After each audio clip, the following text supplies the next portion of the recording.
Let's Mike Nari News.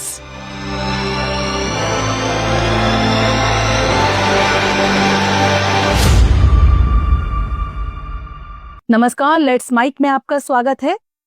नारी news के साथ मैं राखी जैन। ये वो मंच है जहां हम महिलाओं से जुड़ी उन बातों को सामने लाते हैं जिन पर अक्सर या तो बात नहीं होती या फिर बहुत देर से होती है। आज का विषय ऐसा है जो दिखता नहीं पर हर स्क्रीन के पीछे मौजूद है। हर महिला, चाहे वो कॉलेज की छात्रा हो, कामकाजी हो, गृहिणी हो या सोशल मीडिया इन्फ्लुएंसर, सभी इससे प्रभावित हो सकती हैं। आज हम बात कर रहे हैं डिजिटल फ्रॉड और महिलाओं की साइबर सुरक्षा पर। आज भारत में इंटरनेट इस्तेमाल करने वालों की संख्या करीब 85 करोड़ है।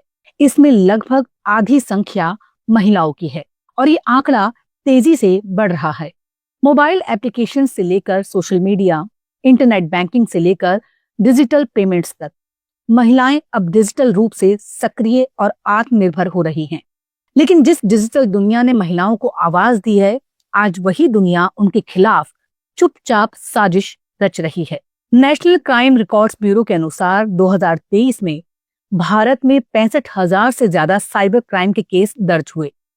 इनमें से लगभग 20,000 से ज्यादा केस सिर्फ महिलाओं के खिलाफ थे। ये वो आंकड़े हैं जो दर्ज हुए, जबकि जमीनी सच्चाई ये है कि 70% महिलाएं तो साइबर अपराध की रिपोर्ट ही नहीं कराती, क्योंकि वो डरती हैं बदनामी से, सामाजिक आलोचना से, परिवार की प्रतिक्रिया से।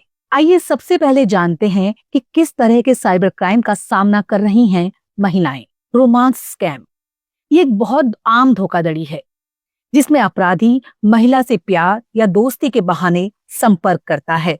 मैं यूके में डॉक्टर हूँ, मैं एनआरआई हूँ और आपको पसंद करता हूँ, ऐसे जुमलों से शुरुआत होती है। धीरे धीरे बात भावनात्मक रिश्ता बन जाती है और फिर अपराधी महंगे गिफ्ट भेजने या मेडिकल इमरजेंसी का बहाना बनाकर पैसे मांगता है। कई महिलाएं लाखों रुपए गवा देती हैं और जब तक उन्हें सच समझ आता है तब तक बहुत देर हो चुकी होती है। महिलाओं की तस्वीरें या वीडियो चोरी कर या फिर एआई की मदद से उनके चेहरे किसी अश्लील या आपत्तिजनक वीडियो पर लगाकर उन्हें धमकाया जाता है। ये डीप फेक टेक्नोलॉजी का खतरनाक रूप है जो अब सिर्फ सेलिब्रिटीज तक सीमित नहीं रहा। देश के हर हिस्से में अब आम महिलाएं इसका शिकार हो रही हैं। कई महिलाएं रिपोर्ट करती हैं कि कोई उनका पीछा कर रहा है, लेकिन वो कोई असल में ऑनलाइन है। हर पोस्ट पर लाइक, हर मूवमेंट पर नजर, हर इंस्टाग्राम स्टोरी का स्क्रीनशॉट। ये साइबर स्टॉकर्स कभी कभी रेप या हत्या की धमकी तक देते हैं। कई बार महिलाओं के अकाउंट हैक करके अपराधी उनके दोस्तों से पैसे मांगते हैं या फिर उनके पुराने निजी मैसेज वायरल करने की धमकी देकर वसूली करते हैं। कई बार महिलाएं सोशल मीडिया पर अपनी तस्वीरें, बच्चों के स्कूल की फोटो, यात्रा की जानकारी, लोकेशन टैग सब कुछ सार्वजनिक कर देती हैं। इसका फायदा साइबर अपराधी उठाते हैं। वो उस महिला की दिनचर्या, रिश्ते, अकेलेपन, सामाजिक व्यवहार सब पर नजर रखते हैं और फिर बिल्कुल सही समय पर उन्हें फंसाते हैं।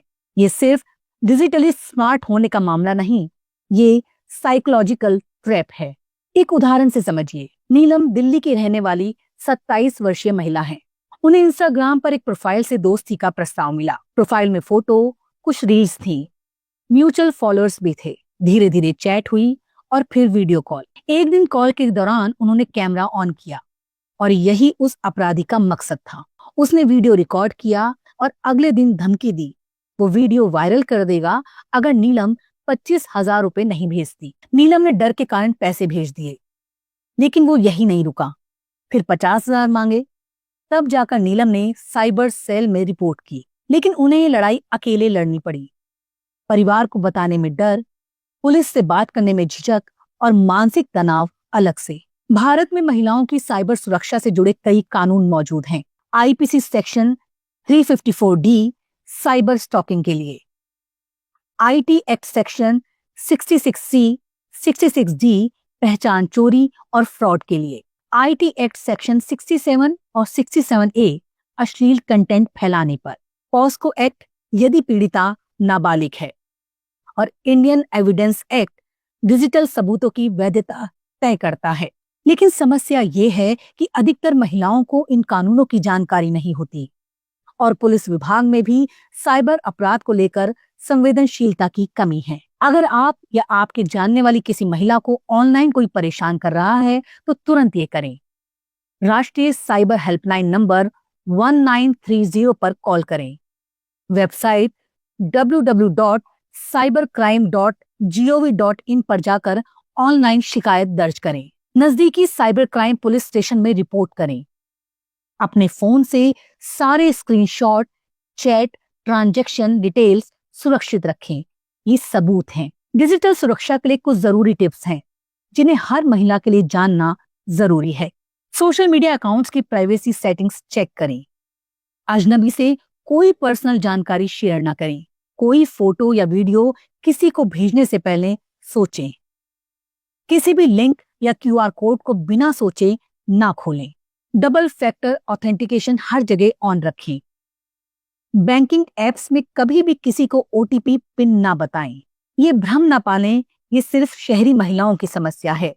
पीएमजी दिशा जैसी योजनाओं के तहत ग्रामीण महिलाएं भी अब डिजिटल सेवाएं इस्तेमाल करने लगी हैं, लेकिन जागरूकता की कमी के कारण वो ऑनलाइन धोखाधड़ी का आसान निशाना बन जाती हैं। फर्जी लॉटरी कॉल, सरकारी स्कीम में पैसे मिलेंगे जैसे मैसेज, केवाईसी अपडेट के बहाने बैंक डिटेल्स मांगना, ये सब गांव में तेजी से फैल रहे साइबर अपराध हैं। एक बार साइबर क्राइम हो जाए तो उसका असर महिला के शरीर से ज्यादा मन पर होता है। रातों की नींद उड़ जाती है, बार बार वही मैसेज, वही वीडियो याद आते हैं। लोग क्या कहेंगे का डर, गलती मेरी थी क्या जैसा अपराध बोध, इन सब का असर उसके नौकरी, रिश्तों और आत्मसम्मान पर होता है। आज जरूरत है डिजिटल काउंसलिंग की। स्कूल, कॉलेज और कॉर्पोरेट जगत में भारत में कई ऐसी महिलाएं हैं जिन्होंने साइबर अपराधियों से लड़ाई लड़ी और दूसरों के लिए उदाहरण बनी। अब समय आ गया है कि फेसबुक, इंस्टाग्राम, गूगल और व्हाट्सएप जैसी कंपनियां भारत में अपने यूजर्स, खासकर महिलाओं की सुरक्षा को गंभीरता से लें। हर रिपोर्ट पर त्वरित कार्रवाई, रिपोर्टिंग सिस्टम आसान करना और एआई के जरिए डीप फेक कंटेंट को ऑटोमेटिक ब्लॉक करना अब उनकी जिम्मेदारी होनी चाहिए। आखिर में क्या करें हम सब?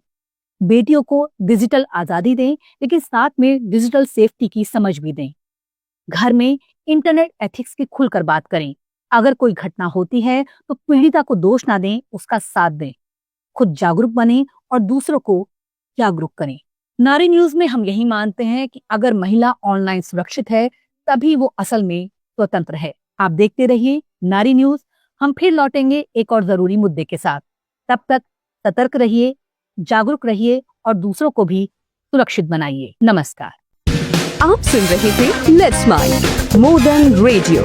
फॉलो कीजिए हमें हमारे सोशल मीडिया प्लेटफॉर्म्स पर।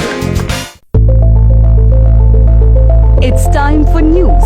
It's time for more than radio. Presenting the first radio news app, Let's Mic. Let's Mic, a news-based app on your phone where you get to watch and listen news, talk shows, interviews, radio show podcasts. On Let's Mic, you get all relevant information of TV, print, radio, podcast, and digital. Let's Mic talks about every segment of life.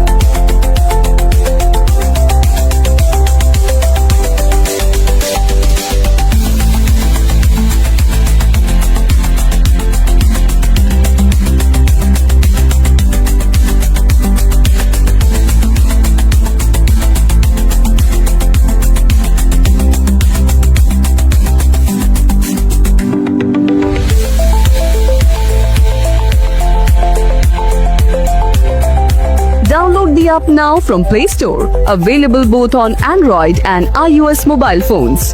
Follow us on YouTube, Instagram, Twitter, LinkedIn, Facebook, Telegram, WhatsApp, Snapchat. Let's talk, let's connect, and let's mic. It's time for news. It's time for more than radio. Presenting the first radio news app, Let's Mic. Let's Mic, a news-based app on your phone where you get to watch and listen news, talk shows, interviews, radio show podcasts.